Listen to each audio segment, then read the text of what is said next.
ইব্রাহিম যখন চলে গেলেন, বিশ্বনবীর কাছে সাহাবারা আসলেন, ইয়া রাসূলুল্লাহ, আপনি এতক্ষণ চোখ দিয়ে পানি মুছতেছেন, আমরা দেখছি জিবরিল আমিন কি এমন বলে গেল। ঘটনাগুলো রাসূল সাল্লাল্লাহু আলাইহি ওয়াসাল্লাম সব এক এক করে বর্ণনা করলেন। রাসূল সাল্লাল্লাহু আলাইহি ওয়াসাল্লাম বললেন, ও আমার উম্মতেরা, জিবরিল আমিন তো 10টা কথা বলে গেল। আমি বিশ্ব নবী আমার এই উম্মতদেরকে নিয়ে আমি 10টা ভবিষ্যৎবাণী আজকে করে যাচ্ছি। এই কথাগুলো আমার উম্মতের মধ্যে প্রচার করে দেবে। এই 10টা বিষয় যখন পরিলক্ষিত হবে, এই 10টা বিষয় যখন সমাজের ভিতরে প্রচলন থাকবে, তখন নিজে নিজে আল্লাহর সিজদায় পড়ে নিজের গুনার জন্য বেশি বেশি কাঁদবে। কারণ ওই সময় মানুষ থাকবে কিন্তু ঈমানদার থাকবে না। এই 10টা ভবিষ্যৎবাণীর মধ্যে একটা বাণী হলো, এই সমাজে নারীর সংখ্যা বেড়ে যাবে, পুরুষের সংখ্যা কম হয়ে যাবে। 1 নম্বর ভবিষ্যৎবাণী হলো, এই সমাজে নারীর সংখ্যা বেশি হবে, পুরুষের সংখ্যা কমে যাবে। 2 নম্বর, মেয়েরা কাপড় পরবে তবুও নগ্ন থাকবে, উলঙ্গ থাকবে। বাজার ঘাটে তো যাওয়ার কোনো কায়দা নাই, শাড়ি পরবে তাও পেট খালি পিঠ খালি, কপালে 1 নোকটা। শাড়ি পরে ঠিকই কিন্তু উলঙ্গা। যদিও বা অন্য অন্য ড্রেস পরে গায়ে এত টাইট ফিটিং, শরীরের সব কিছু অবয়ব বোঝা যায়। আল্লাহ রসুল বলতেছেন, ওই সময় মেয়েরা কাপড় পরবে তাও নগ্ন থাকবে, বিশ্রী দেখাবে। 3 নম্বর, সমাজে সবচাইতে গরিব মানুষগুলা ধনী হয়ে যাবে, রাতারাতি ধনী হয়ে যাবে।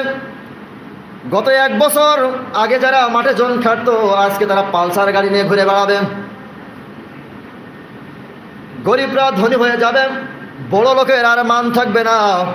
ওই ফকির, ওই গরিব যখন গাড়িতে চড়ে বেড়াবে, তারা যে আইন সমাজে বলবে সেই আইনগুলোই বাস্তবায়ন হবে। এক কথায় বলতে হয়, ফকিরের ছেলে হবে মাতব্বর। ওই সময় 4 নম্বর হলো, উঁচু উঁচু বিল্ডিং নির্মাণ করার জন্য প্রতিযোগিতা শুরু হয়ে যাবে। 5 নম্বর, যার টাকা থাকবে সে যদি মিথ্যা কথা বলে, ওই মিথ্যা কথাটা সমাজে সত্য প্রতিষ্ঠা করার জন্য সকলেই তার সাথে 5 আটা গোলামি করবে। অর্থাৎ যার টাকা আছে সে যদি মিথ্যা কথা বলে, সবাই বলবে না এটা সত্যি কথা, 5 আটা গোলাম বেড়ে যাবে। যার টাকা থাকবে তার মিথ্যা কথাগুলি সমাজে সত্যি বলে প্রতিষ্ঠিত হয়ে যাবে। 6 নম্বর, সময় সংক্ষিপ্ত হয়ে যাবে। সকালবেলা ফজরের নামাজ পড়ে ঘুম থেকে উঠবে, অল্প কিছু সময় কাজ করতে করতে সন্ধ্যা ঘনিয়ে আসবে। সময়ের বরকত নষ্ট হয়ে যাবে, সময় কম হয়ে যাবে। এমনও মানুষ আছে বলতে শুনেছি, বেলা ছোট, কাজ করে দৌড়িয়ে পাচ্ছি না। কাজ করে আপনি দৌড়িয়ে পাচ্ছেন না, এটা তো ঠিক, কিন্তু আল্লাহ রাব্বুল আলামিন বলছেন এটা সময়টা বরকত নষ্ট হয়ে যাবে, সময়টা কমে যাবে। সময়ের জায়গায় সময় আছে ঠিকই, কিন্তু আপনার কর্মের কারণে সময়কে আল্লাহ ছোট করে দিয়েছে। 7 নম্বর, পৃথিবীতে যারা বসবাস করবে তারা কেউ অসুখী থাকবে না, দুনিয়াতে সবাই সুখী হবে। আর্থিক দিক দিয়ে বিগত 20 বছর আগে, 30 বছর আগে যে সমস্ত মুরব্বীরা আছে, কুষ্টার পাতা লবণ দিয়ে ডইলে ভাত খেয়েছে, ভাত কপালে জুটেনি। কুষ্টার পাতা খেয়েছে, শুধু কচুর শাক ঘন্ট করে খেয়েছে, ভাত পায়নি। আজকের বর্তমানে এই সময় ভাতের অভাব তো খুঁজেই পাওয়া যায় না। যদিও বা কিছু অভাব আছে, এমন একটা সময় আসবে কোনো মানুষের আর ভাতের কষ্ট থাকবে না। কিন্তু আল্লাহ রসুল বলতেছেন, ওই সময় মানুষের কেউ আল্লাহমুখী আর হবে না। কারণ তারা দুনিয়ার কাজে ছুটতে ছুটতে টাকার পাহাড় বানিয়ে ফেলবে, আখিরাতকে ভুলে যে ওই সময় আমি আল্লাহ তাকে দুনিয়ার সুখী বানাবো, কিন্তু পরকালে সে হবে অসুখী, পরকালে তার কোনো সুখ থাকবে না। 8 নম্বর, সমাজে দেখবে নারীর সংখ্যা যখন বেড়ে গিয়েছে, পুরুষের চাইতেও নারীর কণ্ঠ সবচেয়ে বেশি। পুরুষের চাইতে নারীর কণ্ঠ হবে আওয়াজ বেশি। এখন মাঝে মাঝে যখন মসজিদে নামাজে দাঁড়াই, রাস্তাঘাট দিয়ে যাই, পুরুষের কথা কানে না আসলে ও মেয়ে লোকের ঝগড়া তর্ক বিতর্ক কানে আসে। 5 জন পুরুষ কথা বললে আসতে বলে, কিন্তু 2 জন মহিলা যদি একটু মুখ বলা বলি হয়ে যায়, তাদের আওয়াজ মাইকের চাইতেও বেশি হয়ে যায়। সমাজে এমন হবে পুরুষের চাইতেও নারীর আওয়াজ বেশি হবে। হয়তোবা স্বামী বাজার থেকে একটা কিছু নিয়ে আসছে, স্ত্রীর পছন্দ হয়নি, এমনভাবে ঝগড়া শুরু করেছে, মনে হয় বাড়িতে কিয়ামত শুরু হয়েছে।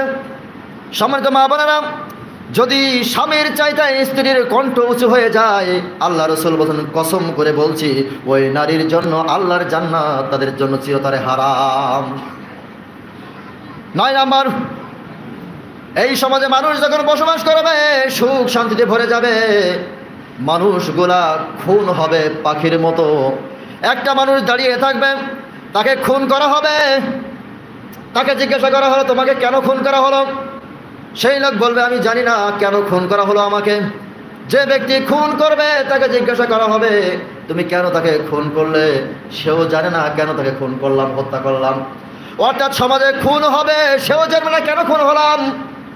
যে হত্যা করবে সেও জানে না কেন হত্যা করলাম।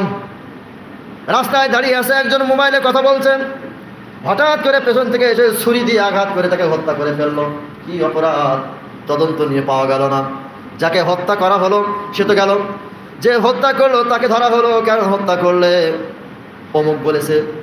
কেন বলেছে? তাকে জিজ্ঞাসা করা হলো। কোনো একদিন চায়ের দোকানে বিড়ি খাতে খাতে আগুনের চেয়েছে, সে দেয়নি। ও আমার আগুন দেয়নি, ওর হত্যা করে আমি ছাড়ব।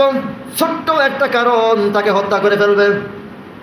সম্মানিত উপস্থিতি, 10 নম্বর, আল্লাহ রাব্বুল আলামিন যে চেহারাটা দিয়েছে এই চেহারাটা মানুষ নিজে নিজে পরিবর্তন করে ফেলবে। চেহারা পরিবর্তন জন্মে থেকে আল্লাহ দাড়ি দিয়েছে, চাচা লাগে না, পুরুষের এমনিতেই দাড়ি হয়। আর নারীদের যে আল্লাহ সৌন্দর্য দিয়েছে সেই সৌন্দর্য তারা নিজেরা পরিবর্তন করে রাস্তাঘাটে চলাফেরা করে। আল্লাহ রাব্বুল আলামিন বলছেন ওই সময় মানুষ নিজের চেহারা পরিবর্তন করে ফেলবে। এই যখন অবস্থা দেখবে সমাজে, যদি ঈমানের কোনো ছিটে ফোঁটাও থাকে, ওই সময় নিজে আল্লাহ রাব্বুল আলামিনের কুদরতি পায়ে সিজদা দিয়ে চোখের পানি ফেলবে আর মৃত্যু কামনা করবে যে আল্লাহ শাহাদাতান ফি সাবিলিল্লাহ, আমাকে আল্লাহ শাহাদাতের মরণ পৃথিবীতে আল্লাহ তুমি নাজিল করো। সম্মানিত উপস্থিতি, সমাজে অশ্লীলতা যে কটা বললাম এই 20টা আমাদের ভরে গিয়েছে, না জানি আল্লাহ কখন আমার উপরে গজব নাজিল করে।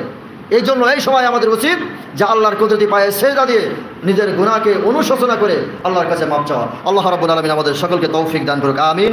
ওয়া আখির দাওয়ানা আলহামদুলিল্লাহি রাব্বিল আলামিন। আসসালামু আলাইকুম ওয়া রাহমাতুল্লাহ।